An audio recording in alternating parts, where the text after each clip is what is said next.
Good evening, all, and welcome back to Fear Knocks. Tonight, we pull off the interstate into America's forgotten rest stops. 10 true accounts from troopers, truckers, and late-night travelers who found more than exhaustion waiting under fluorescent light. Each case is documented through shift logs, dashcam audio, and emergency reports filed between November and New Year. Some threats were human, others were not. If you're new here, subscribe to Fear Knocks for grounded, documentary horror every week. Hit that notification bell so you never miss when the next call comes in. Now, let's roll down that ramp and see what's humming beyond the vending machines.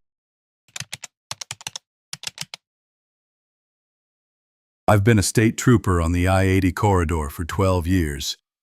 Most of that time has been spent between Cheyenne and Evanston, covering the vast, often brutal stretches of Wyoming winter. My patrol vehicle is my office. My tools are my lifeline.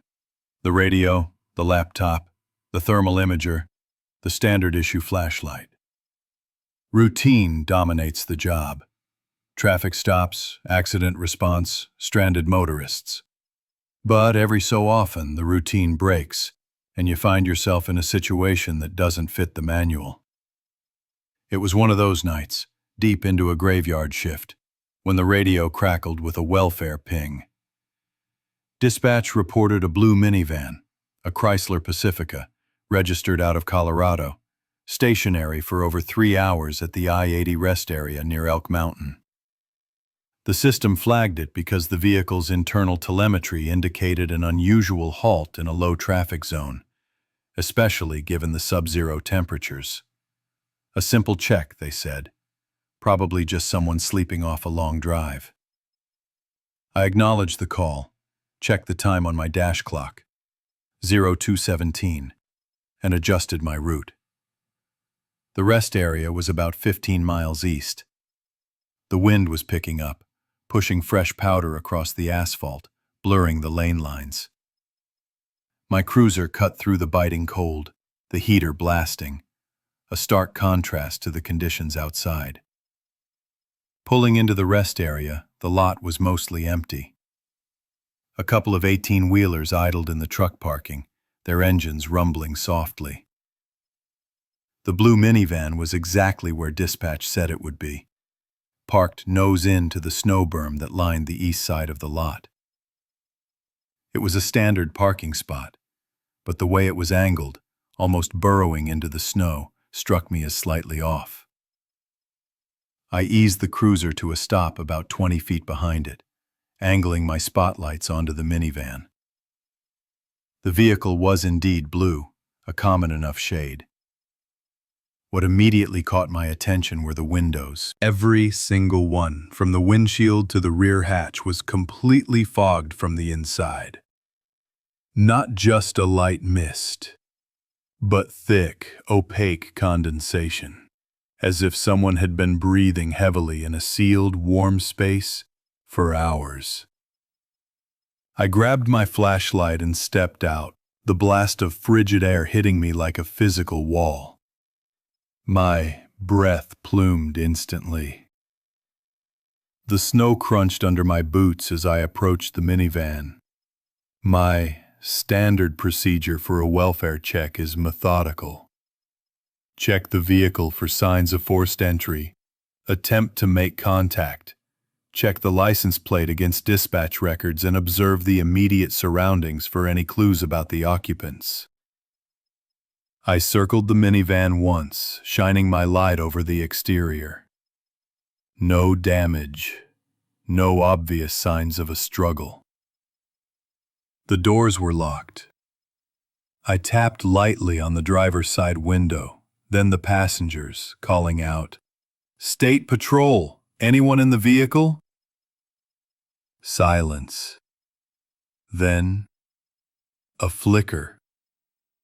On the dashboard, through a small, slightly clearer patch of condensation on the windshield, the engine warning light briefly illuminated. A stark orange glow, then extinguished itself. Just once. It was so quick I almost doubted I saw it. It wasn't a persistent light, nor did the engine kick over. It was like a single, brief, electrical pulse. This was the first real anomaly. If someone was inside, or had recently been, and the windows were this fogged, the engine should have been running for heat, or at least recently shut off after a long run. But the single blink suggested something else entirely. I pulled my thermal imager from my belt and swept it over the minivan. The engine block, the exhaust pipe, the passenger compartment, all registered the same ambient temperature as the surrounding air. There was no residual heat whatsoever. The vehicle was stone cold. Yet the windows remained heavily fogged from the inside. This was a direct contradiction. How could there be such heavy condensation without any internal heat source? I walked around the vehicle again, my flashlight beam cutting through the gloom. This time, I focused on the snow. Fresh footprints. They were clear, distinct, a size 10 or 11 boot, leading away from the driver's door. I followed them. They circled the minivan once, then a second time, a tight, almost frantic pattern around the vehicle, as if the person was searching for something, or perhaps disoriented. The tracks were fresh, the edges sharp, not yet softened by the wind. The footprints then led away from the minivan, heading towards the edge of the rest area, specifically towards the plow line. The plow line was where the accumulated snow from the plows formed a several-foot-high berm separating the parking lot from a deeper, untracked field.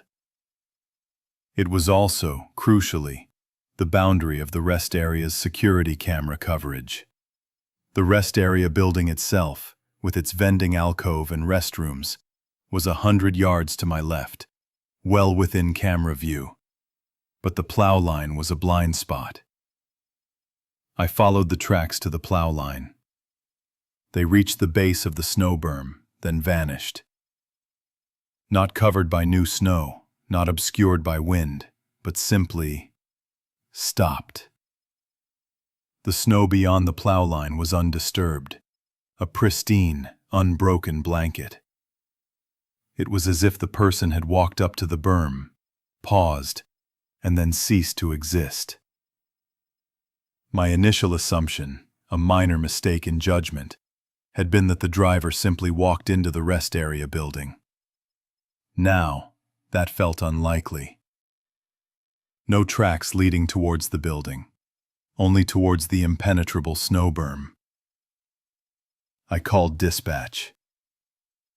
Unit 307 to dispatch. I'm on scene at the Elk Mountain rest area.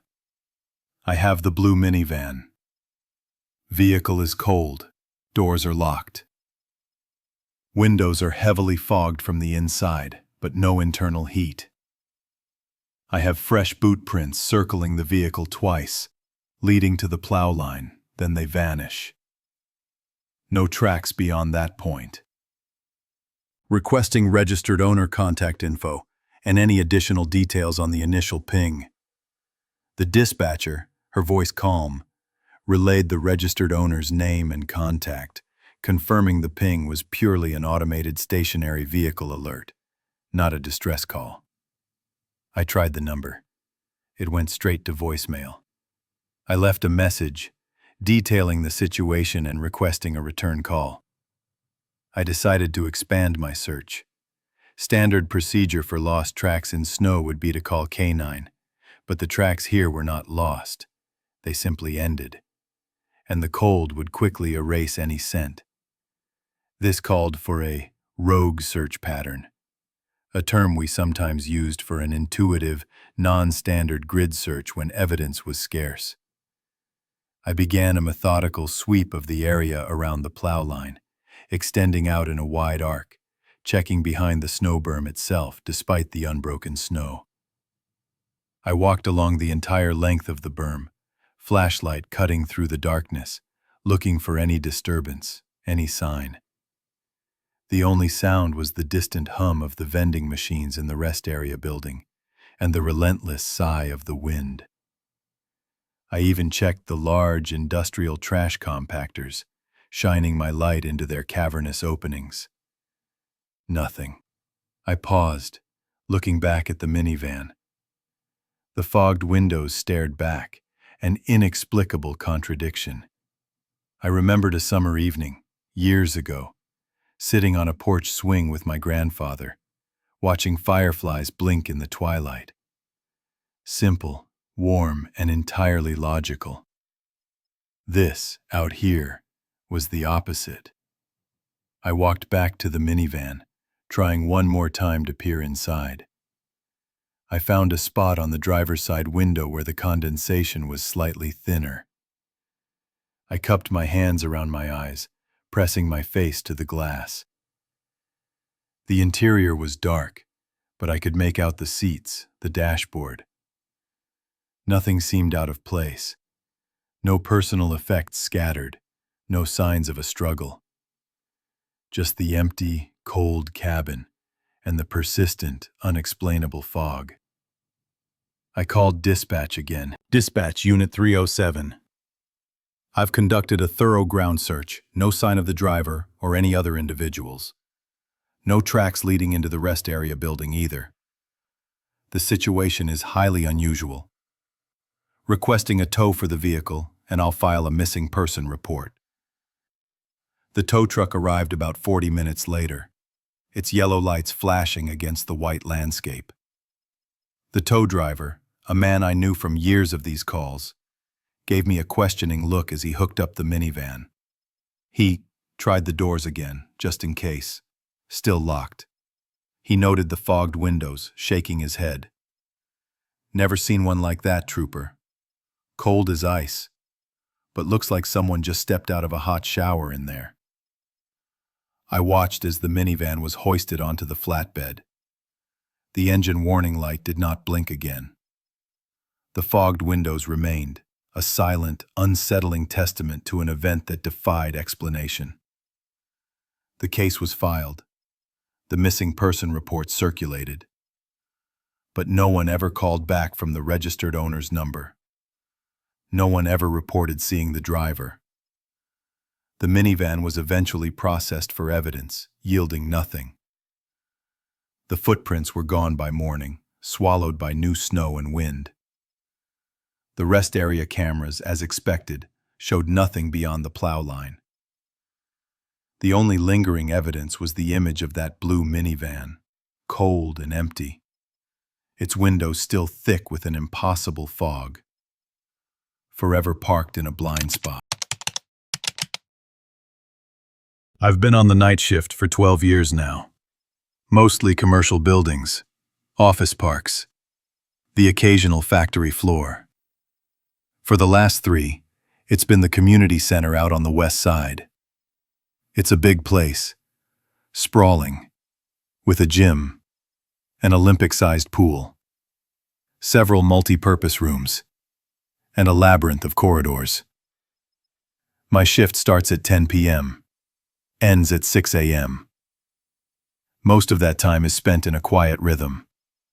Sweeping, mopping, emptying bins, and conducting security checks. My tools are standard issue. A heavy ring of master keys, a 2-way radio clipped to my belt, my logbook, and a sturdy LED flashlight. The building is usually empty by 10:30, leaving me with the hum of the HVAC and the occasional distant rumble of a delivery truck. My routine is precise. I start in Sector A, work my way clockwise through the building, ending in Sector D just before dawn. Each sector has its own set of restrooms. and each restroom requires a quick check. Soap levels, paper towel dispensers, and a general visual inspection for anything out of place or needing attention. It's usually a quick process, a simple pass-through. Last Tuesday night, I was nearing the end of Sector C, around 23:45. The air outside was cold, a crisp late-fall chill that seeped into the building despite the heating. Inside, the tile corridor felt sterile and empty. I logged my last entry for the main hall. 23:46, Sector C, main hall clear. My next stop was the men's restroom, which included a single family-sized stall at the far end. As I approached the men's room, I noticed something immediately. The motion-activated light in the family stall, visible through the opaque upper panel of its door, was significantly brighter than the others. It cast a sharp, almost clinical white glow, contrasting with the softer, warmer yellow of the other stall lights and the corridor fixtures. And there was a hum, not the usual low-frequency buzz of the fluorescent tubes, but a distinct, higher-pitched thrum, like a transformer straining. It was subtle, but once I noticed it, I couldn't unhear it. I pushed the main restroom door open. The air inside was still, the smell of disinfectant clinging faintly. I walked past the row of sinks, my boots echoing on the polished tiles. When I reached the family stall, I tried the handle. It was jammed, not locked, but stuck, refusing to turn or give way. I jiggled it, pushed, pulled, but the heavy composite door remained stubbornly closed. The core protocol for any jammed or locked door is absolute. Always assume occupancy first. Knock firmly, announce your presence, wait for a response, and only then, if there's no answer, use the master key. It's a safety rule hammered into us during training, designed to prevent awkward situations and protect privacy. So, I followed it. I knocked 3 times, a solid, distinct rap against the door panel. Custodial, checking the door. Anyone in there?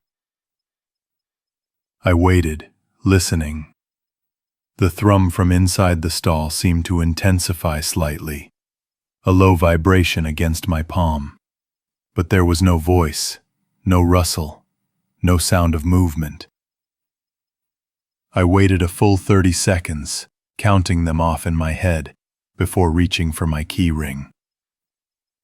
I selected the master key for Sector C, inserted it into the lock, and turned.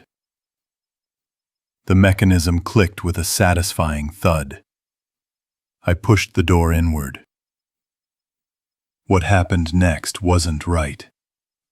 The door swung open, revealing the bright, humming interior. I stepped forward, expecting to take 2 paces and be at the toilet. Instead, I took 3, then 4. My foot hit the back wall, but it felt like I'd walked a good 6 feet into a space that should have been half that. The stall was unmistakably deeper than it had any right to be. The light was almost blinding now, a stark, shadowless illumination that made the white porcelain of the toilet gleam unnaturally. The air was noticeably colder in here too, a damp chill that raised goosebumps on my arms, even though the building's heating system was running perfectly fine. I stood there, utterly disoriented. My flashlight still clutched in my hand, its beam swallowed by the intense light. I backed out slowly, my mind racing. Had I misjudged the depth? Was I just tired? It was late after all. I shook my head, trying to clear the fog. No, this was wrong. The family stalls are standardized. I'd cleaned this one hundreds of times. It was a compact single-fixture room, barely wider than it was deep. This was more. My next step was to verify. I walked quickly down the corridor to the service closet, unlocked it, and pulled out the laminated blueprint for Sector C. I found the men's restroom layout. There it was. The family stall clearly marked its dimensions to scale. A standard 5 by 7 foot space. I stared at the drawing, then back down the corridor towards the restroom. The blueprint offered no explanation. I returned to the family stall. The thrum was still there, the bright lights still spilling out. I pushed the door open again, more cautiously this time. I stepped in, deliberately counting my paces. 1, 2, 3, 4, 5. My foot hit the back wall on the 5th step. 5 feet. That's what the blueprint said. But my internal sense of distance, my muscle memory from years of cleaning this exact space, screamed that it was at least 2 or 3 feet deeper than that. The back wall felt like it was further away than the blueprint indicated, as if the room had stretched. There were no seams, no lines in the tile or the wall panels, to suggest a hidden compartment or a false wall. Just more space. This wasn't a jammed door anymore. This was something else entirely.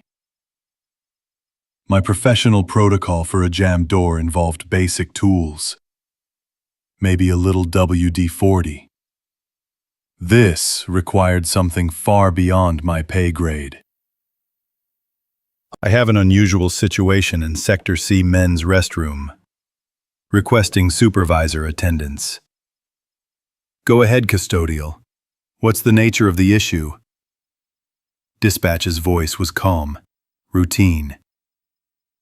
The family stall door was jammed. Upon entry, the interior space appears to be significantly deeper than indicated on the blueprint. The lighting is also excessively bright, and there's an unusual hum. I kept my voice flat, factual, resisting the urge to sound alarmed. There was a brief pause. Understood, custodial. Supervisor is 20 minutes out. Secure the area and await their arrival. Do not attempt further entry. Copy that, dispatch. I tried to secure the door, but now the lock felt loose, the mechanism not fully engaging. It clicked, but the door didn't feel sealed, almost as if the frame itself had shifted. I couldn't lock it properly. Instead, I grabbed a wet floor sign and a closed for maintenance sign from my cart and placed them strategically to block the main entrance to the men's restroom, not just the stall. It felt like a flimsy barrier against whatever that was. I waited in the corridor, leaning against the cool tile, watching the bright light from the stall through the opaque panel. It still hummed, a persistent, low thrum that seemed to vibrate in my teeth. I remembered a time when I was a kid, maybe 7 or 8. I'd been convinced there was a secret door behind a bookshelf in my grandmother's old house, a hidden passage to another room. I spent hours pushing and pulling, convinced I saw a faint line in the wood. It was just a trick of the shadows, of course, a child's imagination. But standing there, in the quiet, brightly lit corridor, that memory didn't feel comforting. It felt like a precursor. 20 minutes later, the supervisor arrived, his face etched with a familiar weariness that came with late-night call-outs. I explained everything again, showing him the blueprint, pointing to the stall. He listened, nodding, his gaze flicking to the restroom entrance. He noticed the bright light immediately. I've been driving 18-wheelers for nearly 2 decades, pushing freight across most of the lower 48. My usual route takes me south through the Plain States, then west, a familiar ribbon of asphalt under the tires. You learn to trust your rig, your judgment, and the chatter on the CB. That radio is more than just entertainment. It's a lifeline, a rolling community watch, picking up everything from traffic snarls to speed traps, and sometimes things that make the hair on your neck stand up. It was a Tuesday, late afternoon, sun already dipping low and painting the western sky in bruised purples and oranges. I was on I-35 southbound, just past the county line, running ahead of schedule. The air was still, the kind of quiet before a storm, but the forecast was clear. I had a full tank, a fresh thermos of coffee, and the usual drone of the road to keep me company.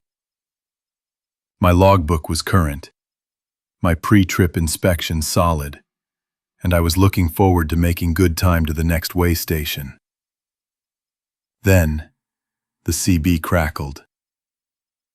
Breaker 19, southbound, anybody copy? This is Roadrunner. Got a heads up for you. I keyed my mic. Copy that, Roadrunner. This is Big Rig. What's your 20? Just past you, Big Rig, heading north. Listen up. There's a silver pickup, older model, maybe a Chevy, pulled over on the southbound shoulder about 5 miles ahead. Hazards are on, hoods up. Looks like a breakdown. Standard stuff. Happens all the time. I was already mentally preparing to slow down, maybe offer a quick assist if they looked genuinely stranded. It's an unwritten rule out here. We look out for each other. But Roadrunner wasn't finished. Here's the thing, Big Rig. I saw that same pickup, same spot, same setup, 3 hours ago. And when I passed it then, the driver was just sitting in the cab, not even looking at the engine. Didn't wave, didn't acknowledge, just waiting. I had heard stories, of course. Everybody has. But to hear it directly, from another driver who'd seen it twice, that was different. My usual protocol is to always approach a stranded vehicle with caution, but to also offer help if it's safe. This felt like a direct warning to abandon that protocol. Still, the image of someone genuinely in trouble passed by because of a rumor nagged at me. I decided I'd at least slow down, get a good look, and if it seemed suspicious, I'd keep rolling.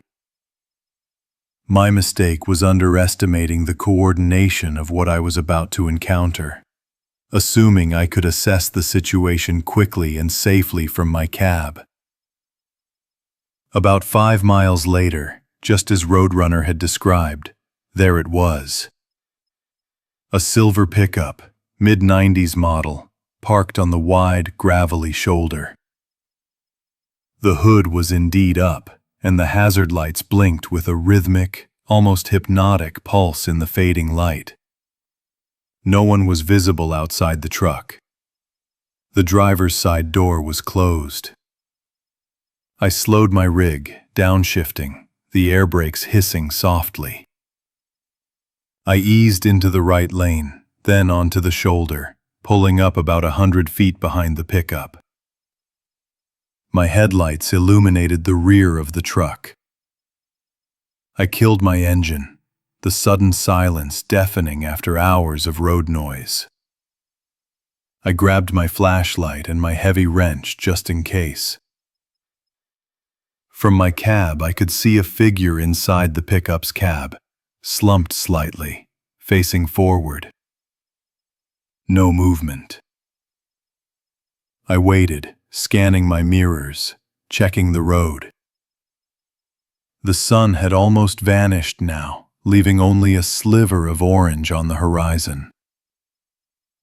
A cool breeze picked up, carrying the faint, sweet scent of newly cut alfalfa from a distant field. For a moment, I was reminded of summer evenings at my grandparents' farm, watching fireflies blink in the twilight. The memory felt oddly out of place. I gave a short, polite honk of my air horn. Nothing. The figure didn't stir. This was already beyond odd. Most people I tried again. A longer blast. Still, nothing. My unease sharpened. I reached for my CB mic, intending to call dispatch and report a suspicious vehicle, but hesitated. What would I say? There's a truck with its hood up and the driver won't move? It sounded thin. Then, in my passenger side mirror, I caught a movement. A second vehicle. It was a dark, older model flatbed truck. Not a semi, but a heavy-duty pickup. Maybe a Ford F-350. It had no lights on, not even running lights. And it was gliding silently onto the shoulder behind my trailer. It edged closer, slowly, deliberately, until it was directly behind my rig, blocking my exit. The driver's side window of the flatbed was tinted dark. I couldn't see anyone inside. My heart hammered against my ribs. This wasn't a breakdown. This was a setup. My first thought was to start the engine and pull away. But the flatbed was too close, its bumper almost touching my trailer. And the silver pickup in front. I was boxed in. I gripped the wrench tighter, my knuckles white. I tried to calm my breathing, to think. My professional protocol for a perceived threat is to secure the vehicle, contact dispatch, and wait for law enforcement. But with the flatbed so close, I couldn't even open my cab door without risking getting pinned. And what if they were already out of the flatbed, moving towards my rig in the dark? I fumbled for my phone, my fingers slick with sweat. I needed to call 911. But as I brought it up, I saw the signal bars were gone. 0. Nothing. A dead zone. That was unusual for this stretch of I-35. My CB was still on, but I hesitated to use it. If these individuals were listening, it would only confirm I was alone and trapped. The silence from the silver pickup. The dark, unmoving flatbed.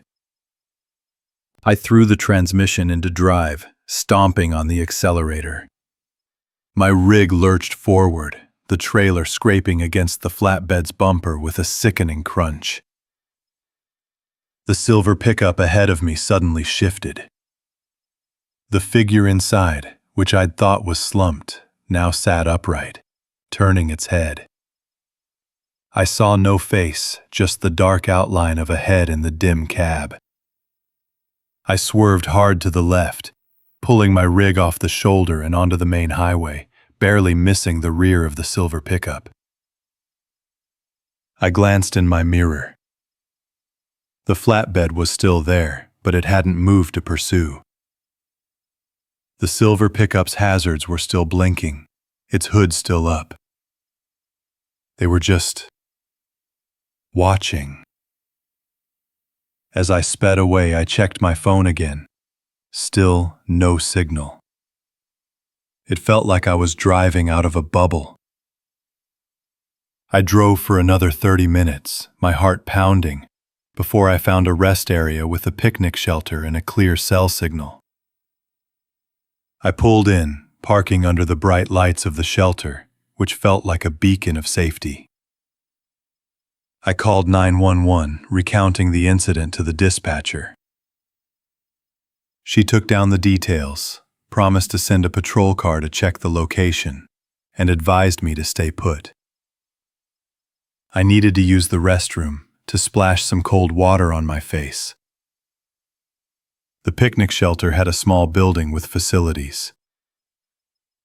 As I walked towards it, I noticed a security camera mounted high on a pole, overlooking the parking lot and the highway beyond. It was a modern model, dome-shaped, clearly visible. I felt a surge of relief. At least there would be a record. When I came out, a patrol officer had arrived. I pointed out the camera. "It should have caught everything," I said, my voice still a little shaky. The officer looked up at the camera, then back at me, a strange expression on his face. "That camera," he said. "It's been down for maintenance since early this morning. Supposed to be fixed by tomorrow." The words hit me with a cold dread that settled deep in my bones. Down for maintenance. Until morning. The exact window of time I had been trapped. The patrol car left, promising to follow up if anything was found. I sat in my cab, staring at the darkened lens of the camera, feeling a profound, chilling certainty that it wasn't just a coincidence. The road, usually a place of predictable routines, had shown me a glimpse of something far more organized, far more patient, and utterly devoid of mercy. I didn't sleep much that night. Every passing truck, every distant light, felt like it was watching. I've been a maintenance tech for 15 years, mostly commercial properties, big box stores, and public facilities. You learn to trust your instruments, your training, and your gut. Most days it's loose wires, clogged drains, or a bad ballast. Routine. I carry a fluke multimeter, a thermal imager, and a breaker lockout kit everywhere. My jurisdiction covers the entire downtown municipal complex, which includes the old concrete rotunda built in the late 70s. It's a cavernous space, mostly used for minor exhibitions or as a public thoroughfare. The call came in just after 2 a.m. Dispatch reported a power surge in the rotunda, specifically around the concession stand area, followed by a tripped breaker. The night security guard, a newer hire, sounded a little rattled. "Soda machine just went dark, then the lights flickered bad," he'd said. I logged the call, grabbed my gear, and drove the utility cart through the silent, echoing corridors. The rotunda was mostly dark when I arrived, save for the emergency egress lights casting weak orange glows. The air conditioning system hummed with its usual, almost metallic tang, a constant presence that usually faded into the background. I could smell a faint, sweet stickiness from the soda unit, even from 20 feet away. My first step was always visual. I checked the soda unit. No smoke, no scorch marks, just dead. I pulled out my multimeter, checked the outlet. Dead. Standard procedure. The breaker panel for the rotunda was located down a service ramp at the back, behind a row of seldom-used storage lockers. It was a secondary panel, fed from the main building distribution. The area was cool, smelled faintly of dust and old concrete, and was lit by a single bare bulb. I opened the panel cover. The breakers were clearly labeled. I found the one for the concession stand, a 20-amp single pole. It was tripped, handle snapped to the off position. I flipped it to off properly, then pushed it to on. There was a satisfying click. Back in the rotunda, the soda unit's display flickered to life. Good. I checked the outlet again, got a solid 120 volts. I pressed the reset button on the unit itself. It hummed, the refrigeration compressor kicked on. All seemed normal. I made a mental note to check the unit's internal wiring for a short later, but for now, power was restored. As I walked back towards the panel, I noticed it. The overhead fluorescent lights in the rotunda, a grid of 12 fixtures, weren't just on. They were strobing. Not a rapid, erratic flicker, but a slow, deliberate pulse. Each fixture would go dark for a split second, then snap back on. The interval was roughly 6 seconds. Click, dark, click on. 6 seconds. Click, dark, click on. It was subtle at first, almost like a trick of the eye in the periphery. But then I focused. The strobing was real. The effect was disorienting. Each pulse threw long, distorted shadows from the concrete benches and display pedestals. The shadows didn't quite match the actual shape of the bench legs, stretching and shrinking in unnatural ways with each flash. It was like watching a stop-motion film where the frames were slightly out of sync. My first thought was old ballasts. Or maybe the fixtures were on a failing dimmer switch. It was a common issue in older buildings. I decided to address it after the soda unit. I went back to the panel to log the breaker reset. That's when I noticed it. The main ammeter for the entire rotunda panel, a large analog gauge, was not steady. It was creeping. When I'd first opened the panel, it had been sitting at a consistent 85 amps, typical for the baseline load of emergency lights, a few ventilation fans, and the recently restored soda unit. Now, as I watched, the needle edged up. 86, 87.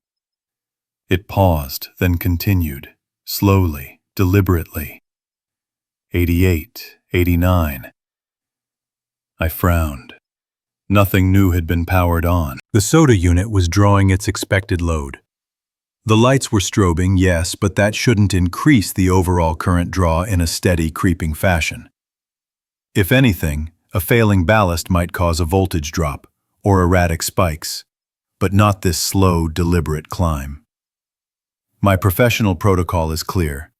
Never reset a breaker more than twice without isolating the load and performing a full diagnostic. And always, always monitor amperage. I'd reset the soda unit breaker once. The strobing lights were a new variable. I pulled out my phone and started recording the ammeter. I wanted proof, a time-stamped record of this anomaly. The needle continued its ascent. 90, 91. I called the supervisor. It rang 3 times, then went to voicemail. I tried again. Same result. I called dispatch. "Everything okay?" the operator asked, her voice crackling slightly. "I'm getting some weird readings down here in the rotunda," I said. "The overheads are strobing, and the main panel ammeter is climbing for no reason. I've reset the soda unit breaker, but this feels bigger." "Just the soda unit, right?" she replied. "Security guard said it was just the soda unit. Maybe a bad capacitor?" Just try to get it running stable for now. We'll send someone in the morning for the lights." I felt a familiar frustration. It was like trying to explain the finer points of electrical load balancing to someone who only understood on and off. "It's not just the soda unit," I insisted. "The whole panel is drawing more current. Something's pulling power." "Okay, noted," she said, her voice already moving on. "Just get the main issue resolved, okay?" The line went dead. I was on my own. I looked at the ammeter again. 94 amps.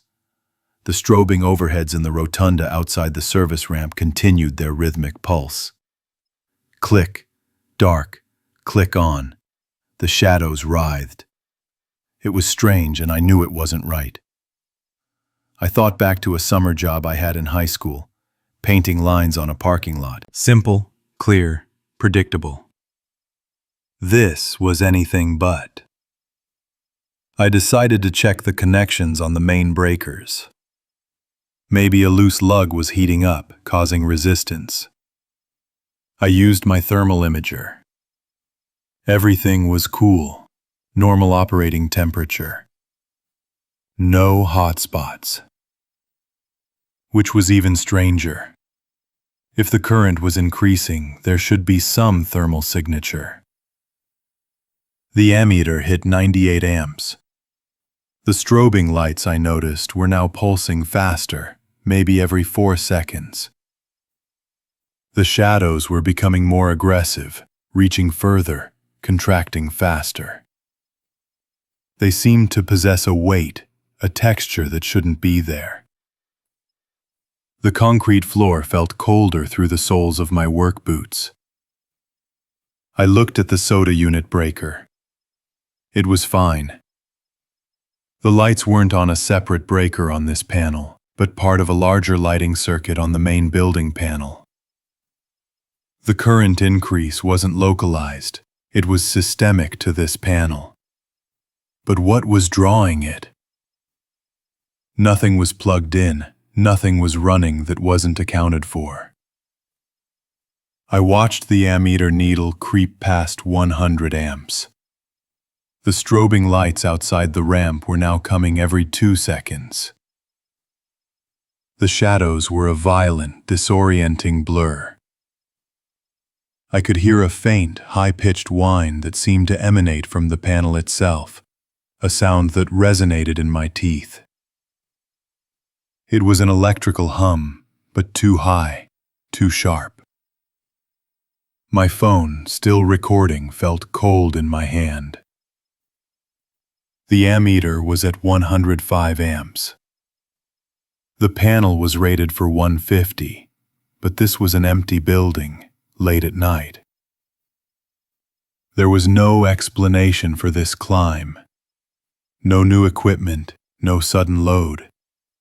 It was just drawing power into nothing. The strobing lights outside picked up again, faster, almost a continuous flicker now, throwing the rotunda into a sickening, epileptic dance of light and shadow. The shadows were no longer merely distorted, they were independent, stretching and contracting in ways that defied the physical objects casting them. They seemed to move with a purpose that wasn't tied to the light source. The ammeter hit 110 amps. The high-pitched whine intensified. My gut screamed. This wasn't a mechanical failure. This wasn't a short. This wasn't anything I had a protocol for. I knew I had to cut the power. I reached for the main disconnect for the entire rotunda panel. It was a heavy industrial-grade lever. With a grunt, I pulled it down. The whine died instantly. The strobing lights in the rotunda snapped off, plunging the space into complete darkness, save for the orange emergency lights. The ammeter needle dropped to 0. Silence, save for the distant hum of the building's main HVAC. I stood there, breathing hard, the cold concrete floor beneath my feet suddenly feeling much colder. I checked my phone. The video was still recording, I stopped it. I had 20 minutes of an ammeter slowly climbing and the increasing whine. The last frames showed the needle at 110 amps. I walked out to the rotunda. The darkness was absolute. The shadows were gone. But the feeling of wrongness, of something having drawn power for no discernible reason, lingered. I didn't turn the power back on. I tagged the panel with a lockout, wrote, "Investigate main draw," on the log. I knew I'd have to submit the footage, but I also knew it wouldn't make sense to anyone else. It didn't make sense to me. The system was dead, but the question of what had been feeding on it, what had been drawing that current, remained. As a travel nurse, I've navigated across 11 states over the last 7 years. My assignments typically last anywhere from 6 weeks to 6 months, placing me in everything from rural clinics to major trauma centers. This means I'm constantly adapting to new hospital systems, new patient populations, and critically, new road networks. My vehicle is my primary office, and my GPS is my lifeline. I rely on it completely, backed up by printed district maps for areas with spotty cell service. Accurate navigation isn't just about getting to work. It's about emergency response, ensuring I can reach a patient's home or a facility quickly and safely, especially during late-night calls. Knowing my exact location, down to the mile marker, is paramount for logging travel, and in rare cases, for coordinating with local emergency services. This particular assignment had me in a sprawling district bordering the desert, a place where the interstate, I-10, was the main artery. The shifts were long, often 12 hours, and the calls could come at any time. One Tuesday night, just after 02 elec, my pager buzzed. A priority alert. An urgent home visit. The address was new to me, located on a frontage road paralleling I-10, just off exit 137. I input the coordinates into my GPS unit, a robust, dedicated device separate from my phone, designed for better satellite reception and offline map storage. The unit confirmed the destination, displaying a clear route. Proceed to I-10 West. Take exit 137. Destination will be on your right, adjacent to mile marker 135. Mile markers are the bedrock of road navigation and emergency response. They're fixed, numbered sequentially, usually every mile, and they correspond directly to district maps and emergency service grids. A location given as mile marker 135 means exactly that. The physical post marked 135 on the side of the highway, or frontage road. There's no ambiguity. I confirmed my medical bag was fully stocked, grabbed my water bottle, and headed out. The night air was cool, carrying the faint, sweet smell of creosote bushes after a recent, brief rain shower. The highway was mostly empty, just a few semi-trucks rumbling past. I followed the GPS prompts, merging onto I-10 West. The drive was uneventful, the digital display counting down the miles to exit 137. I took the exit ramp, a long, sweeping curve that deposited me onto the frontage road. The GPS voice prompt stated, "Destination ahead on your right." I slowed, scanning the dark landscape. There, bathed in the amber glow of a single flickering street lamp, was a standard highway call box. Its small blue light pulsed steadily, an unexpected sight for a routine home visit. Call boxes usually indicate areas of high traffic breakdown or remote locations where cell service is unreliable, not typically next to a residential address. I pulled my sedan alongside the call box. On its metal post, clearly visible in my headlights, was a mile marker sign. It read mile 133. I frowned. My GPS had specifically stated adjacent to mile marker 135. This was 133. That's 2 miles back from where I should be, considering I just exited at 137. My first thought was fatigue. I'd been on call for 36 hours straight, catching only a few hours of sleep. Maybe I misread the initial prompt, or my eyes were playing tricks on me in the dim light. I checked the GPS screen again. It still showed my destination as mile marker 135, I-10, Frontage Road West. The address was for a residence, not the call box itself. There was no house visible near the call box. I pulled out my work tablet, bringing up the district map application. I zoomed in on exit 137, then scrolled west along the frontage road. The map clearly showed it simply didn't exist in the sequence for this district. This was a critical discrepancy. Mile markers are fixed points. They don't just appear or disappear. I tried to rationalize it. Perhaps the GPS was referencing an old map. Or maybe the physical marker was newly installed and mislabeled. But a 2-mile discrepancy and a non-existent marker number? That was beyond a simple error. I checked my own location on the tablet's GPS, which uses a different satellite system than my dedicated unit. It pinpointed me exactly at the call box, confirming my physical location. Yet, the tablet's map still showed the sequence as 137, 136, 135. The physical mile 133 sign was an anomaly. My professional protocol dictates that if a location is unclear or contradictory, I am to verify it with dispatch. However, this wasn't an emergency where a patient was actively coding. It was a navigational paradox. Reporting a mile marker that doesn't exist would sound like I was disoriented, not the marker itself. I decided to loop back, take the exit again, and reapproach, just to be sure I hadn't missed a turn or confused myself.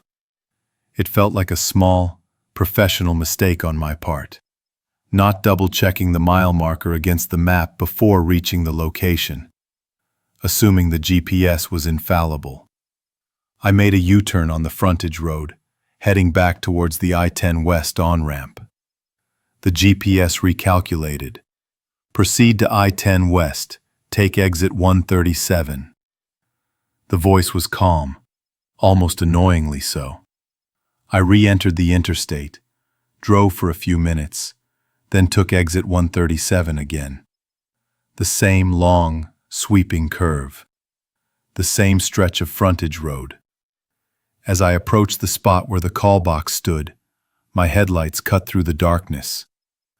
The street lamp still flickered, casting its amber glow. The blue light on the call box still pulsed. I slowed, my eyes fixed on the metal post.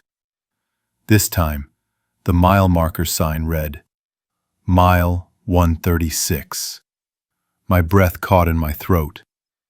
I slammed on the brakes, stopping abruptly. My tires crunched on the loose gravel shoulder. Mile 136. Not 133. Not 135. And it was still the same call box, the same flickering street lamp, the same stretch of road. I could recognize the unique pattern of cracks in the asphalt, the same small cluster of 3 cacti growing near the shoulder. It was the exact same physical spot, The GPS unit, which had been silent since I took the exit, suddenly spoke. In 500 feet, your destination will be on your right. It was the exact same prompt it had given me the first time I approached the call box, before I had even seen the mile 133 sign. It was playing out of sequence, as if I hadn't moved at all. As if the last 10 minutes of looping back had never happened. A cold dread settled in my stomach. The smell of hot asphalt and creosote suddenly felt cloying, oppressive. I looked from the mile 136 sign to my GPS, then back to the sign. It wasn't just a mislabeled marker. It was changing. And the GPS was repeating itself, oblivious to my actions. I thought of a mundane memory. The simple act of making coffee that morning. The comforting clatter of the ceramic mug. It felt impossibly distant. A world away from this impossible reality. I tried to call dispatch. My phone had full bars, but when I dialed, it went straight to a busy signal, then disconnected. I tried again. Same result. My professional protocol for verifying location and reporting anomalies was effectively useless. I couldn't report a mile marker that shifted or a GPS that looped. I stared at the call box, its blue light pulsing rhythmically. It felt less like a beacon for help and more like an eye watching me. I was trapped in a small, impossible pocket of road, where numbers shifted and time repeated. I knew I couldn't stay there. My patient needed me. With a surge of adrenaline, I put the car in drive and sped past the call box, ignoring the GPS which continued to insist.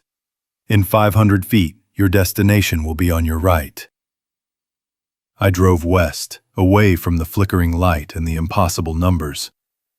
I kept driving until the GPS finally recalculated, giving me new directions, new mile markers. I eventually reached the patient's home, almost an hour later than I should have, with no clear explanation for the delay. When I logged my travel time, I simply noted, navigational difficulties, GPS malfunction. I never mentioned the mile markers that moved. To this day, I can't look at a highway call box or a mile marker without a shiver, wondering if the numbers are truly fixed, or if they're just waiting for the right moment to shift again, pulling me back into that impossible loop on the I-10 frontage road. I've been highway patrol for 12 years now, mostly covering the interstate stretches that cut through the high desert plains. It's a quiet beat, usually. Long, dark hours, a lot of truck traffic, a few speeders, the occasional stranded motorist. My patrol vehicle is my office, my toolkit, and sometimes, for a few minutes between calls, my sanctuary. I keep it stocked. First aid, flares, a portable oxygen tank, and a compact carbon monoxide detector. You learn to rely on your gear out here, especially when the nearest backup is 20 minutes away. The night of the incident started like any other late shift Tuesday. Clear skies, temperatures dipping into the low 20s, a stiff crosswind blowing in from the northwest. The kind of wind that rattles the windows of the patrol vehicle and makes you grateful for the heated seats. I'd just finished a routine check on a semi parked illegally in an overnight RV lane off exit 186, a common stop for cross-country travelers. The air around the diesel bay always carried that heavy, sweet fuel smell, even in the cold. It was 2:58 when dispatch crackled, pulling me from the quiet hum of the engine. Unit 4, welfare check requested, RV lane, exit 186. Caller reported a steady chirp, possibly an alarm from a recreational vehicle. Caller was vague on details, couldn't confirm type of alarm. Proceed with caution. I acknowledged the call. A vague alarm report usually meant a smoke detector with a dying battery, or maybe a forgotten oven timer. It was a common occurrence, especially with older RVs. My internal protocol, however, dictated that any reported alarm from an enclosed space warranted a check with the portable CO detector. Carbon monoxide is the silent killer, odorless, colorless. It's a rule etched into every officer's training. Assume the worst, hope for the best. Still, I didn't immediately reach for the detector in the trunk. The thought, in that moment of early morning fatigue, was that it was probably just another false alarm. A small, almost imperceptible slippage in procedure, born of routine and the sheer volume of non-incidents. I turned the patrol vehicle around, the tires crunching on the gravel of the truck stop parking lot. The RV lane was only a quarter-mile back. As I approached, the wind, which had been a constant presence all night, seemed to intensify. I could see the tall, orange windsock at the edge of the diesel bay, normally slack or gently swaying, now snapped perfectly straight out, a rigid banner against the pale glow of the distant town. It was a strong, steady gale, carrying the smell of cold exhaust. There were 3 RVs parked, but only one had a slide-out extended, a large Class A motorhome, dark except for the faint glow of a small interior light. As I got closer, I heard it, a distinct, rhythmic chirp, steady and insistent, emanating from the RV. It wasn't the frantic, piercing shriek of a smoke detector. It was slower, more measured, a sound I recognized from training videos. A carbon monoxide alarm. I pulled the patrol vehicle alongside the RV, the wind rocking us gently. My body cam was already recording, a standard procedure for all welfare checks. I grabbed my flashlight, and this time, remembering the critical protocol, the portable CO detector from the trunk. The air was frigid, biting at any exposed skin. I approached the RV door, knocking firmly. No answer. The chirp continued, unwavering. I knocked again, louder this time, calling out, "Highway Patrol! Welfare check!" After a long moment, the door slowly creaked open. A man, probably in his late 60s, stood there. His face was pale, almost ashen, and his movements were slow, deliberate, as if wading through thick water. His eyes, though open, seemed unfocused. He blinked slowly. "Officer?" he managed. "Sir, are you all right? We received a report of an alarm." I held up the CO detector. He looked at the device, then back at me. "Oh, that. Yeah, the CO alarm. It's been chirping a while. We just left the heater running to clear it out." He gestured vaguely inside the RV. Behind him, I could see a woman, presumably his wife, slumped on a dinette bench, head resting against the window, unmoving. The interior light cast long shadows, making the scene feel even more unsettling. My blood ran cold. "Sir, you need to get out of there. That's not how you clear carbon monoxide." As I spoke, the portable CO detector in my hand began to shriek, a high-pitched, insistent wail that cut through the chirping of the RV's internal alarm. The digital display flashed, the numbers climbing rapidly. 50, 75, 100 parts per million. Dangerously high. The man swayed, gripping the doorframe. "Just a little dizzy. Happens sometimes." His words were slurred, his breathing shallow. On my body mic, I knew his struggle to form a coherent sentence. The gasps for air between each word would be clearly audible. It was a sound that would stick with me. "Sir, we need to get you both out. Now." I tried to step inside, but the man was blocking the doorway, his large frame surprisingly heavy. He seemed confused, almost resistant, his mind clouded by the gas. The protocol of immediate evacuation, normally a swift, decisive action, was failing. The victims were too compromised to help themselves. I reached for him, trying to guide him out. He was a dead weight, his body listing. The wind howled outside, a constant, mournful sound. I remembered a summer morning from my childhood, waking to the smell of fresh coffee and bacon, the screen door letting in the gentle breeze. The contrast was jarring, a fleeting, unwelcome memory in the face of this insidious, silent threat.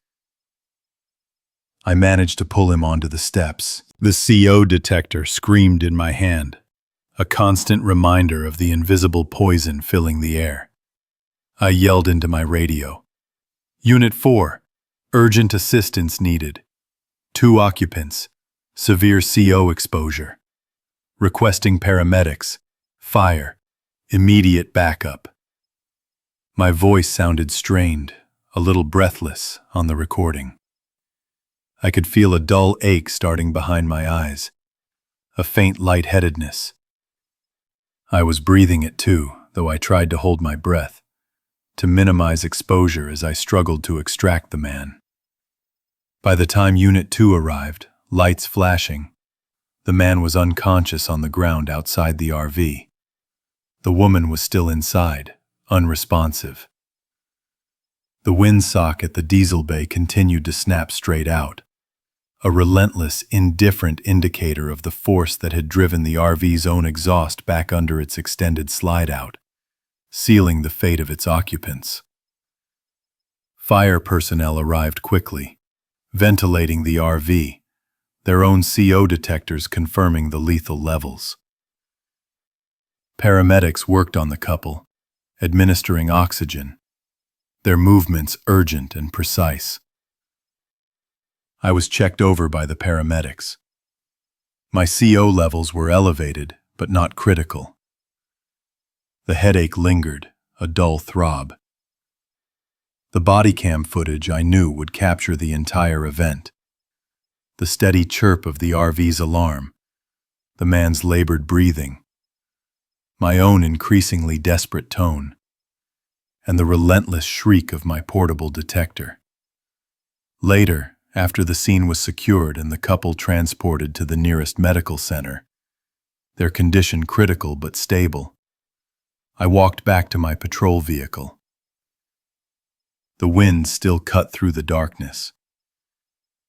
The RV, now silent, sat under the cold, indifferent stars. The windsock still snapped straight out, a silent testament to the invisible danger that had almost claimed 2 lives. The outcome for the couple remained uncertain, a question mark hanging in the frigid night air. I've been a rideshare driver for 7 years, mostly working the graveyard shift along the Interstate 5 corridor.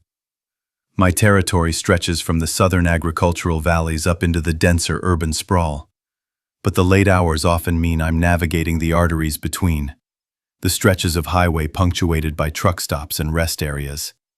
My vehicle is equipped for the job: a reliable sedan, a front-facing dash camera, and a cabin camera that monitors the rear seats, all tied into the app's GPS and ride tracking system.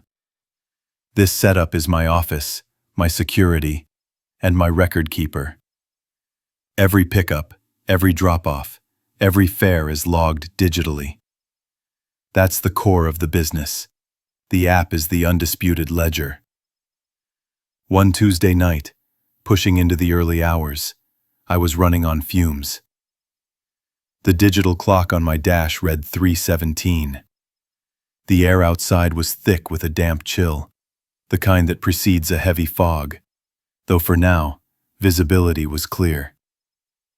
I'd just completed a long haul north and was looking for a ride heading back south to balance my run. My phone pinged, a call-ahead pin. It wasn't a standard ride request. Those show a passenger icon at a specific pickup point. This was just a destination pin, dropped directly into my GPS, indicating a potential fare from a specific location. The pin was for the overflow parking lot of the Rest Area 17, about 10 miles south of my current position. Rest Area 17 is notorious. It's a major stop for truckers and weary travelers, often crowded even in the dead of night. The overflow lot is a gravel expanse behind the main facility, usually reserved for semi-trailers, but sometimes used by cars when the main lot is full. It's dimly lit, bordered by a dense stand of pines that muffles the highway noise. I accepted the destination pin. My app displayed the route. No passenger profile appeared, which was unusual for a direct ride request. I assumed it was a prearranged pickup, perhaps from someone who preferred not to use the standard interface, or a third-party booking I hadn't seen before. My mistake, a minor one, was not checking the start trip function immediately. Fatigue makes you skip steps. I just drove. 10 minutes later, I pulled into the overflow lot. The gravel crunched under my tires. The only other vehicles were 3 semi-trailers, their engines idling softly, and a single older sedan parked near the tree line. The lot was quiet, the air smelling faintly of diesel and damp pine needles. I slowed, scanning for movement. My headlights cut through the gloom, illuminating the back of the lot. As I neared the older sedan, I saw a figure in my peripheral vision, moving quickly from the direction of the rest area building. A woman. She moved with purpose, head down, and approached my vehicle. I assumed she was my passenger. She opened the rear passenger door on the driver's side, slipped inside, and closed it with a soft click. I heard the sound clearly. I glanced in my rearview mirror, a quick check. The rear seat appeared empty, but the light was poor, and she had moved fast. I was already turning my head to greet her, to confirm the destination. Before I could speak, a voice, soft and clear, came from the back seat.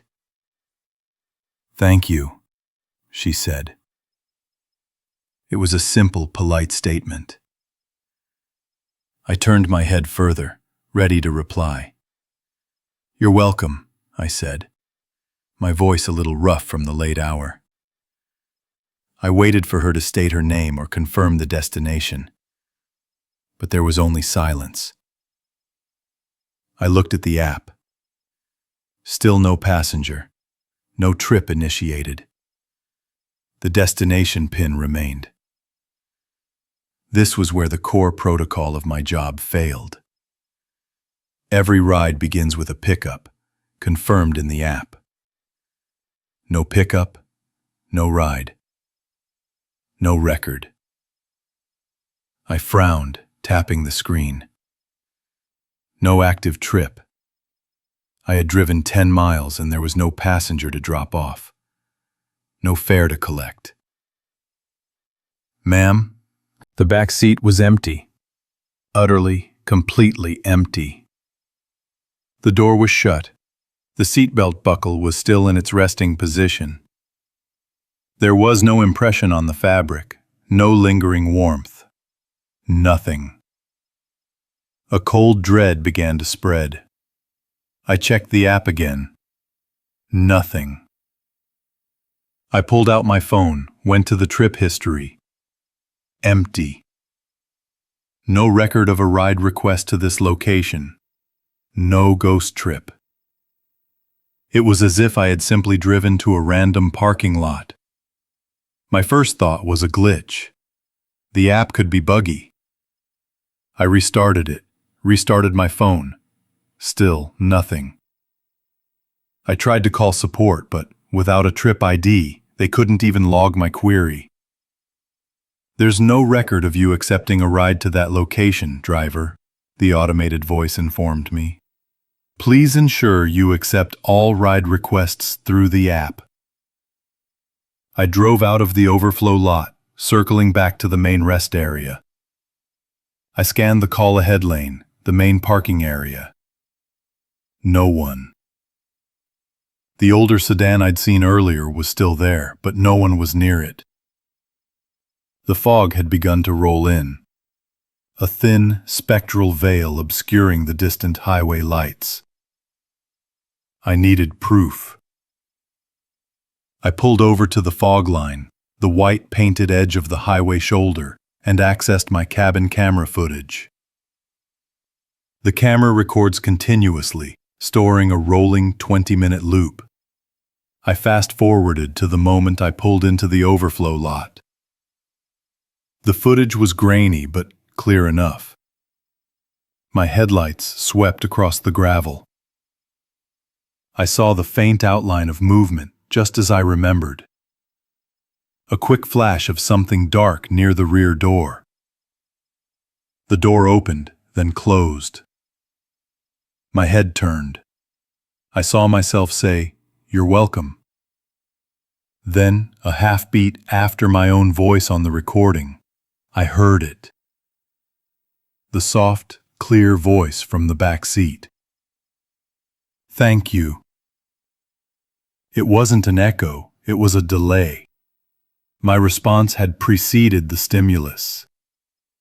My voice, recorded by the cabin mic, was perfectly in sync with my mouth movements. But the woman's voice, captured by the same mic, came after my reply, as if my "you're welcome" had somehow conjured her "thank you" into existence. Or as if time itself had stuttered, reversing the order of cause and effect. I replayed it, frame by frame. My lips moved. "You're welcome." Then, like a phantom whisper, "Thank you." The timing was impossible. It defied the laws of physics, of sound, of simple conversation. I thought of all the thousands of passengers I'd picked up over the years, the cheerful families heading to theme parks, the tired business travelers, the late-night revelers. Each one a clear interaction, a name confirmed, a destination verified, a trip logged. I remembered once, a few years back, picking up a young couple who were so excited to see a concert, they were practically vibrating with energy. Their laughter filled the car, a genuine, tangible sound. This was the opposite. This was a void. I sat there, engine idling, the fog thickening around the car, reducing visibility to less than 50 feet. The highway hum was muted, distant. The protocol for a missing passenger or a passenger incident requires a trip ID.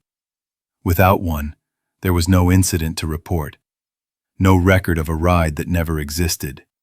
The app, my digital ledger, my source of truth, offered no explanation. It simply showed me as available for a new ride.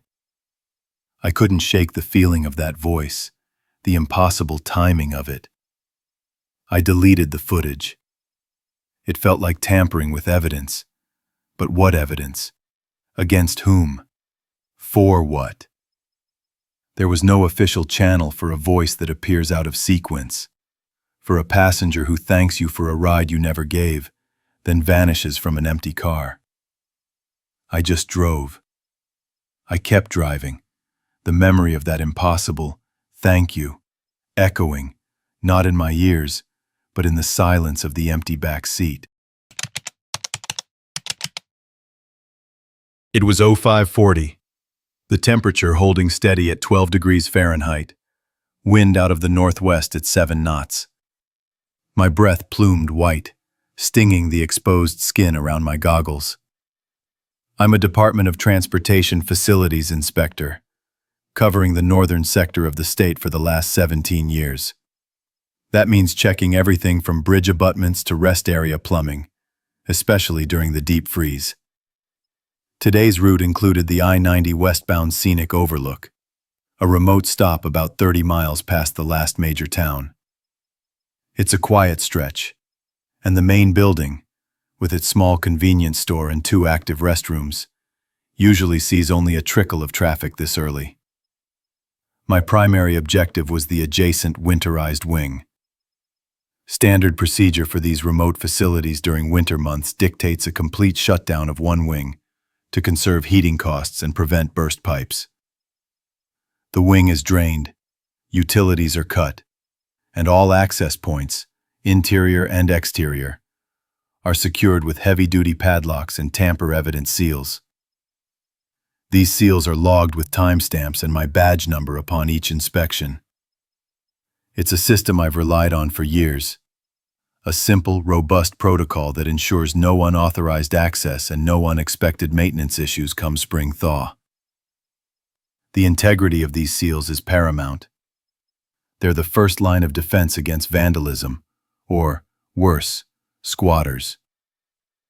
I had finished my check of the main building, noting the low stock in the convenience store and the faint, sweet smell of stale coffee from the booth.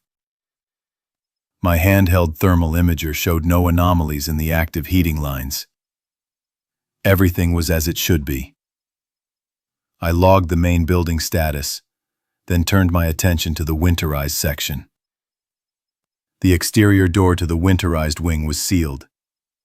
The heavy chain and padlock were intact, the plastic tamper seal unbroken.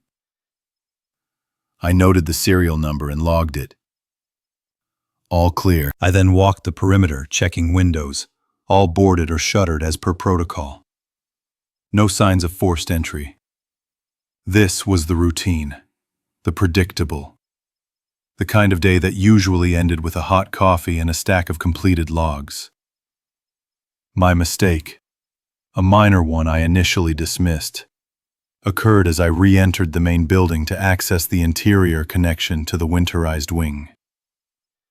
The air inside felt warmer than it should have for a building with minimal traffic. I attributed it to the old heating system cycling hard against the cold. A brief, irrelevant memory surfaced.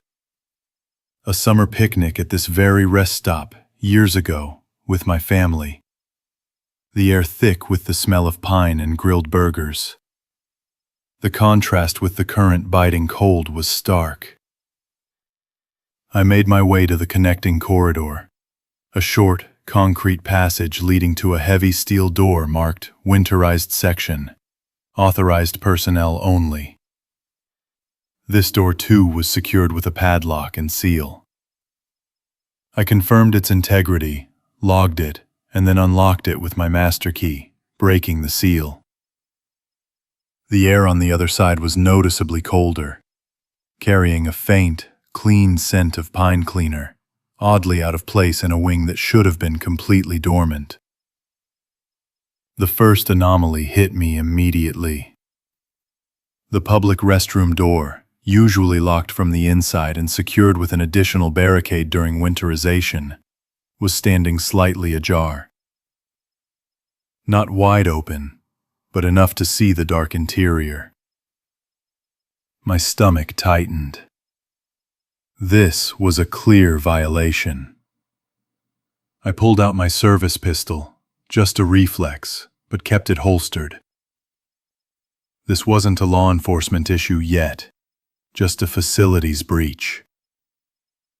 I logged the open door, noting the time. I pushed the door open fully. The stall doors were all closed, but the room was empty. No water in the basins, no flush in the toilets. Everything was dry, precisely as it should be post-drain. But the open door was a problem. I stepped back into the main corridor of the winterized wing. The air was still and cold, the only sound the distant hum of the main building's HVAC. The corridor itself should have been locked down further in, at the point where it branched off to the janitor's hall and utility closets. This interior access point was usually secured with a heavy wooden barricade and a dedicated internal lock. But, as I approached, I saw it. The barricade was pulled aside, and the heavy door was propped open with a standard wooden paint stir stick. It was a fresh stick, too. I could see faint streaks of light blue latex paint on its edge. Someone had been here very recently. My flashlight beam cut through the gloom. On the dusty linoleum floor, leading directly from the propped door, were fresh boot prints. They weren't mine, and they weren't the scuffs of old dust. These were distinct, deep tread marks, tracked in with fine particles of what looked like dry snow or salt. They led deeper into the wing, past the darkened offices, directly towards the service entrance for the janitor's hall. My protocol for unauthorized entry was clear: retreat, secure the exterior, and contact dispatch. But the prints were fresh, and the building was already compromised. I decided to follow the prints, a rogue search pattern, to determine the extent of the breach before calling it in.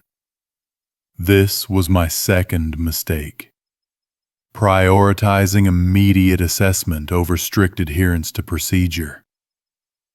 The janitor's hall door was also unlocked, swinging inward with a soft creak when I pushed it.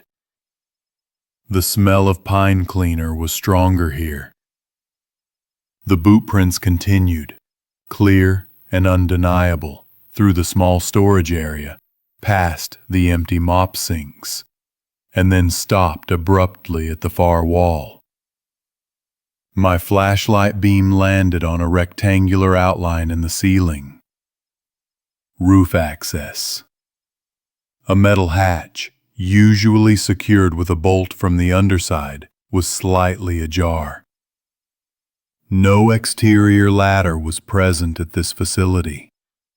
Roof access was exclusively from the inside. Someone had entered the winterized wing, bypassed the internal security, and then gone up to the roof from this specific point. I stood there, staring at the open hatch, a chill that had nothing to do with the outside air creeping up my spine. Why would someone go to the roof of a winterized rest stop in this weather? And why from the inside? I pulled out my radio. "Booth, this is Unit 31 Alpha. Do you copy?" A burst of static, then a voice, slightly muffled, came through. "Copy. 31 Alpha. Go ahead." The voice was the booth operator's, but the background noise, it wasn't the familiar, low hum of the main building's small convenience store. It was the distinct, hollow echo of the winterized wing. The same echo I was hearing around me right now. "Booth," I said, my voice lower than I intended. "Where are you right now?" A beat of silence. Then the operator's voice, closer now, clearer, almost as if they were just around the corner. "I'm in the winterized wing, 31 Alpha. Just checking something out." The blood went cold in my veins. The operator was in the same closed wing. A wing that was supposed to be empty and secured. A wing I had just entered to find compromised. The paint stick, the footprints, the roof access, and now the operator's voice from the same silent, dark space. All protocols had failed. The building was not secure. I was not alone. I am a mother, and my daily routine is structured around the needs of my toddler. For 3 years, This has been my primary occupation, a role demanding constant vigilance. Our neighborhood pet walk strip, a half-mile loop of paved path bordered by manicured grass and a few mature oaks, has become a familiar landscape. I know the cracks in the asphalt, the precise location of every way station, and the subtle slope on the west end that makes pushing a stroller slightly easier. My equipment is standard issue: a sturdy stroller, a well-stocked diaper bag, and a phone charged to 100%. My most critical tool, however, is an internal system of threat assessment, honed by countless hours of observation and a relentless focus on my child's safety. This particular Tuesday, the air held a damp chill, though the late afternoon sun was attempting a weak breakthrough. The ground still smelled of recent rain, a rich, earthy scent of wet mulch and cut grass. My toddler was strapped into a stroller, a half-eaten banana in his hand, protesting the end of our walk with a series of insistent grunts. We were nearing the midpoint of the loop, closer to the west end where the path widened slightly. My plan was to make one more circuit, then head home for dinner. My personal protocol, established early in my parenting, is simple. Maintain situational awareness, keep a clear exit path, and avoid prolonged engagement with strangers. People are generally friendly on the strip, often stopping to coo at my son or ask about his age. I respond politely, briefly, and keep moving. It's a system that has served us well. We were passing the small, fenced-in area where larger dogs are sometimes allowed off-leash, when a man stepped onto the path from a cluster of pines. He wasn't walking a dog. He was just there. He was tall, with a lean build and a dark, nondescript jacket. His hands were empty.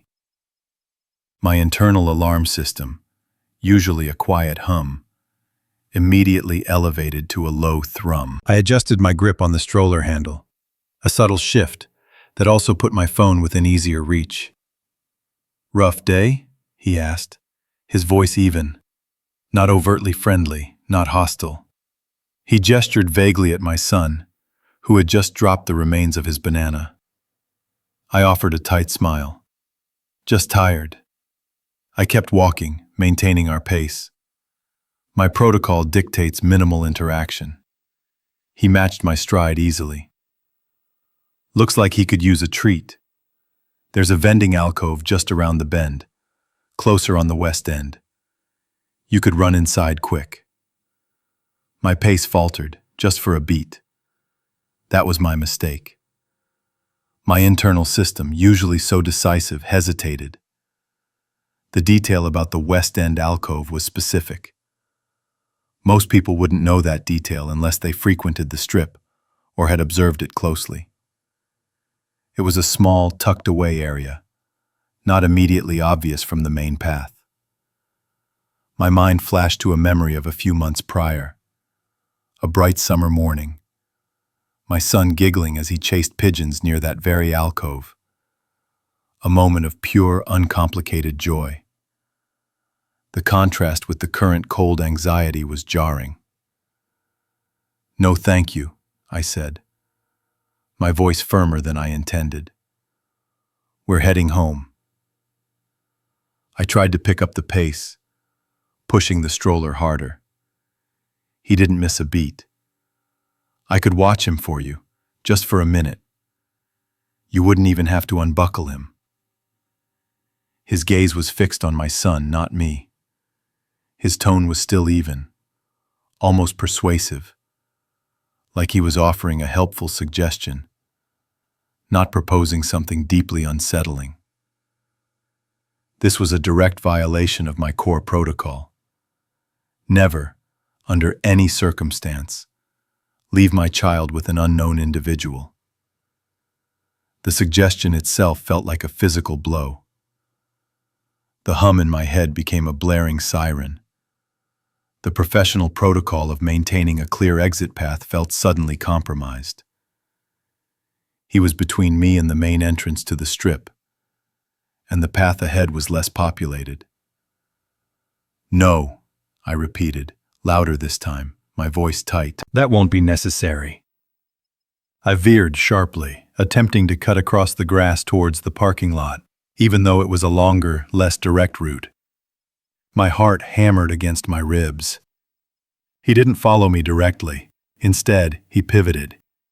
His head turned, his eyes scanning past me, towards a less used service ramp that sloped down from the main path to a maintenance access road. The ramp was unlit, already swallowed by the deepening twilight. Then I saw it. Parked at the bottom of the unlit ramp, barely visible in the encroaching shadows, was a dark sedan. Its engine idled, a low rumble barely audible over the distant hum of traffic from the main road.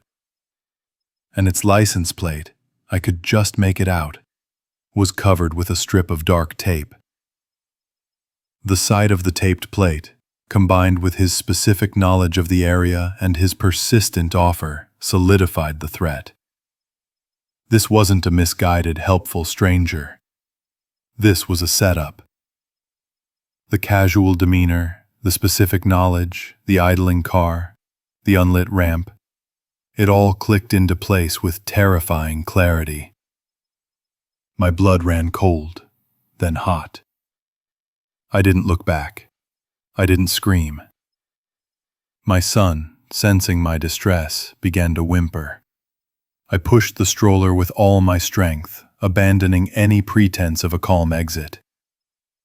My focus narrowed to the parking lot, the rows of cars, the distant glow of the streetlights. Every instinct screamed for speed, for distance. I fumbled for my phone, my thumb shaking as I tried to unlock the screen. I needed to call for help, to report the man, the car, the taped plate. When I finally reached the relative safety of my car, fumbling with the keys, I glanced back. The sedan was still idling at the bottom of the ramp. The man was no longer visible on the path. He had vanished back into the shadows, a ghost of a threat, leaving only the chilling image of that taped plate and the unsettling echo of his words. I called the emergency number, relaying the details in a breathless rush. The dispatcher was calm, professional, but when the patrol unit arrived, the sedan was gone. The unlit ramp was empty. The pet walk strip was quiet, bathed in the growing darkness, the only sound the rustle of leaves in the cool evening air. Nothing was found. Nothing was there. But I know what I saw, and I know what he offered. I've been running a heavy-duty wrecker for 15 years, mostly covering the interstate stretch that cuts through the county's northern edge.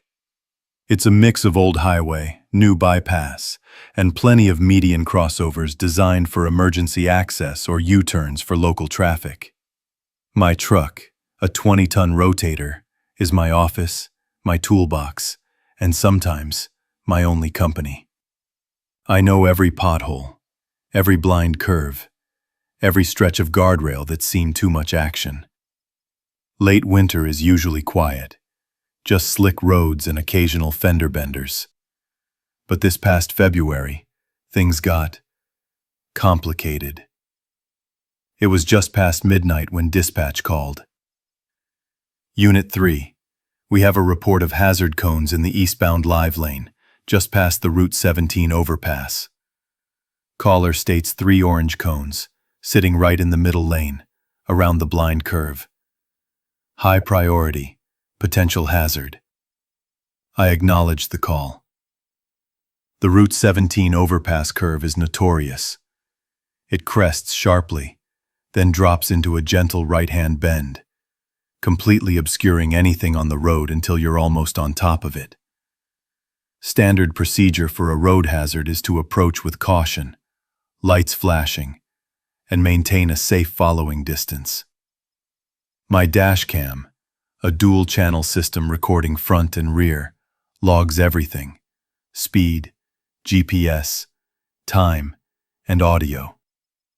It's a crucial piece of equipment, not just for incident reports, but for my own safety. You learn to trust your eyes, but you learn to trust the camera more.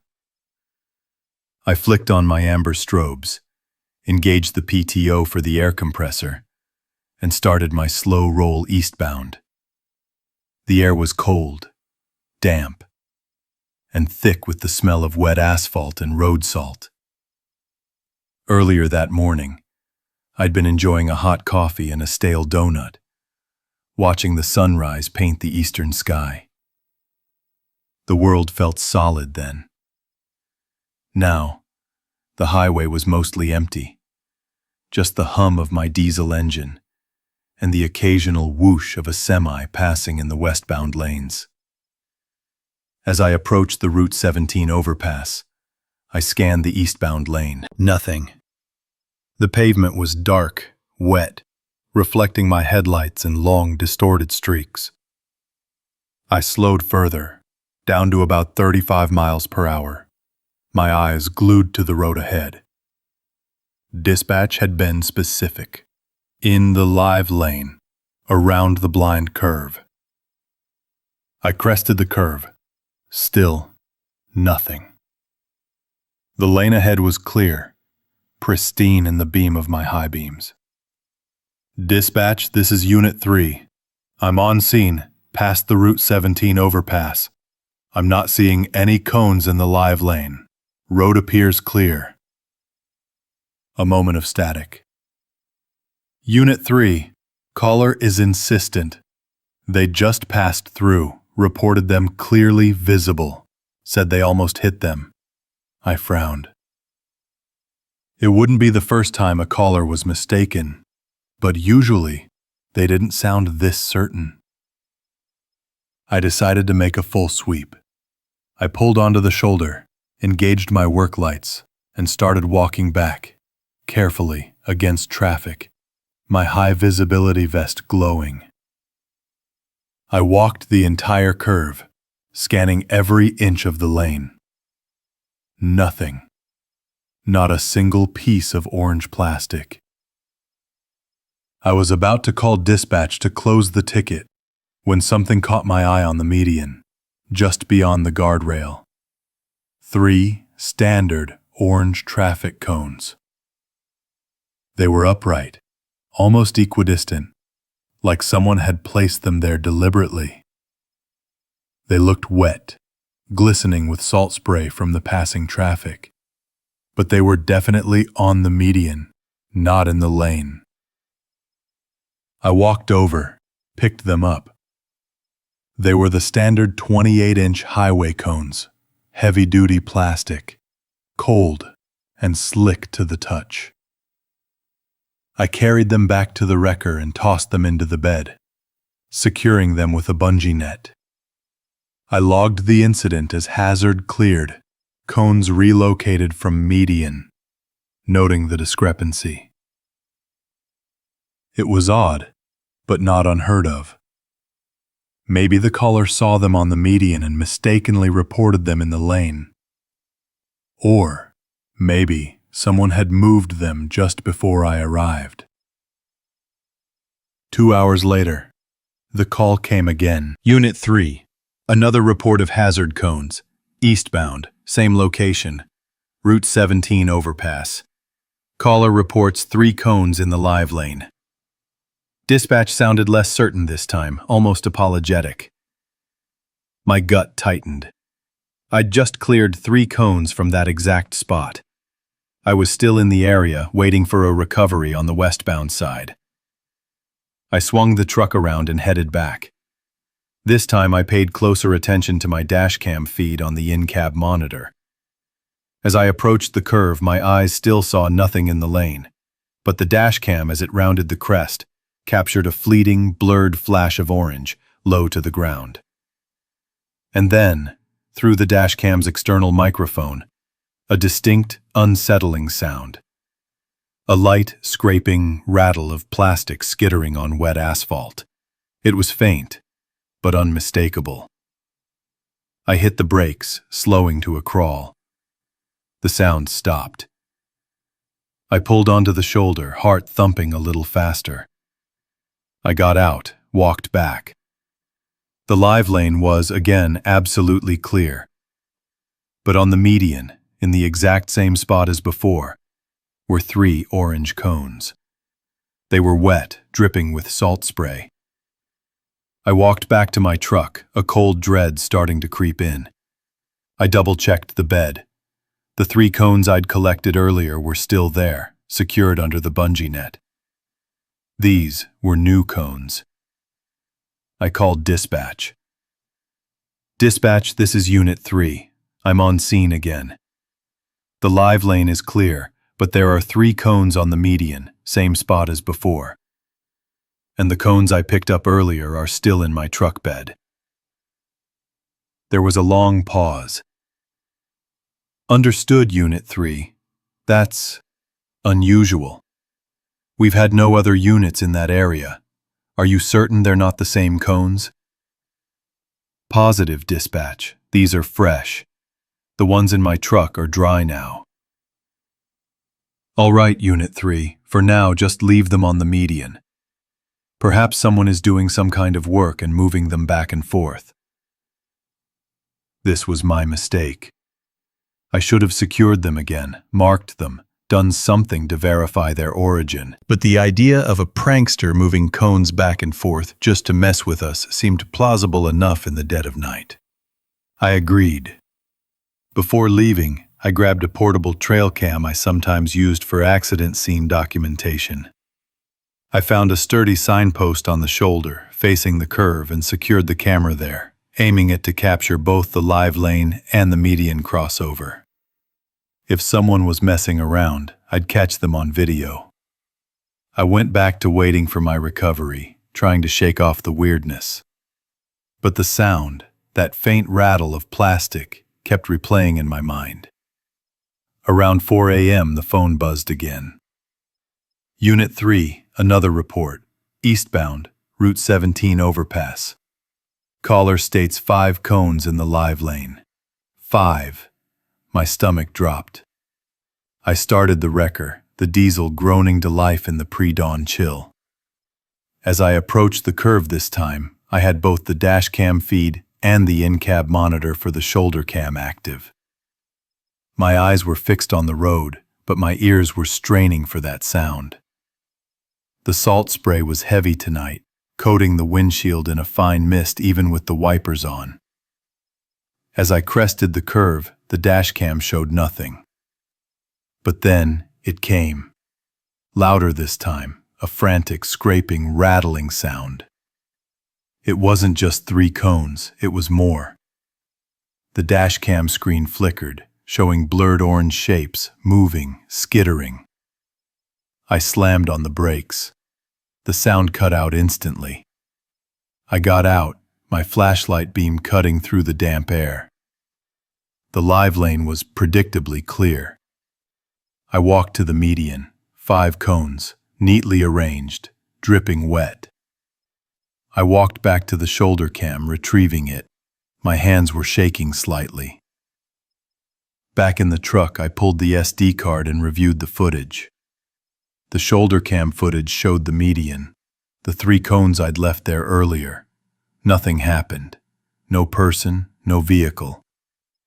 Then, at the precise timestamp of the last call, the 3 cones I